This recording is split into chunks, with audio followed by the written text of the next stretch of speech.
भगवान बचाएगा। एक समय की बात है, किसी गांव में एक साधु रहता था। वह भगवान का बहुत बड़ा भक्त था और निरंतर एक पेड़ के नीचे बैठकर तपस्या किया करता था। उसका भगवान पर अटूट विश्वास था और गांव वाले भी उसकी इज्जत करते थे। एक बार गांव में बहुत भीषण बाढ़ आ गई। चारों तरफ पानी ही पानी दिखाई देने लगा। सभी लोग अपनी जान बचाने के लिए ऊंचे ऊंचे स्थानों की तरफ बढ़ने लगे। जब लोगों ने देखा कि साधु महाराज अभी भी पेड़ के नीचे बैठे भगवान का नाम जप रहे हैं, तो उन्हें यह जगह छोड़ने की सलाह दी गई। पर साधु ने कहा, तुम लोग अपनी जान बचाओ, मुझे तो मेरा भगवान बचाएगा। धीरे धीरे पानी का स्तर बढ़ता गया और पानी साधु के कमर तक आ पहुंचा। इतने में वहां से एक नाव गुजरी।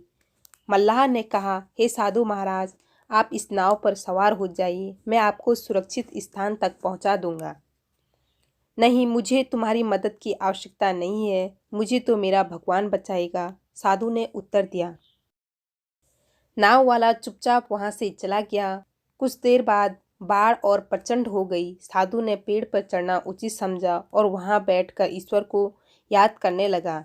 तभी अचानक उन्हें गड़गड़ाहट की आवाज़ सुनाई दी। एक हेलीकॉप्टर उनकी मदद के लिए आ पहुंचा। बचाव दल ने एक रस्सी लटकाई और साधु को उससे जोर से पकड़ने का आग्रह किया। पर साधु फिर बोला, मैं इसे नहीं पकड़ूंगा, मुझे तो मेरा भगवान बचाएगा। उनकी हट के आगे बचाव दल भी उन्हें लिए बगैर वहां से चले गए।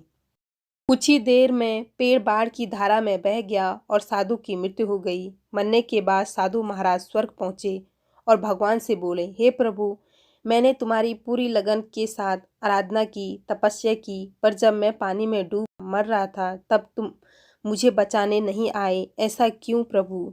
भगवान बोले, हे साधु महात्मा, मैं तुम्हारी रक्षा करने के लिए एक बार नहीं बल्कि 3 बार आया। पहला ग्रामीणों के रूप में, दूसरा नाव वाले के रूप में और तीसरा हेलीकॉप्टर बचाव दल के रूप में, किंतु तुम मेरे इन अवसरों को पहचान नहीं पाए।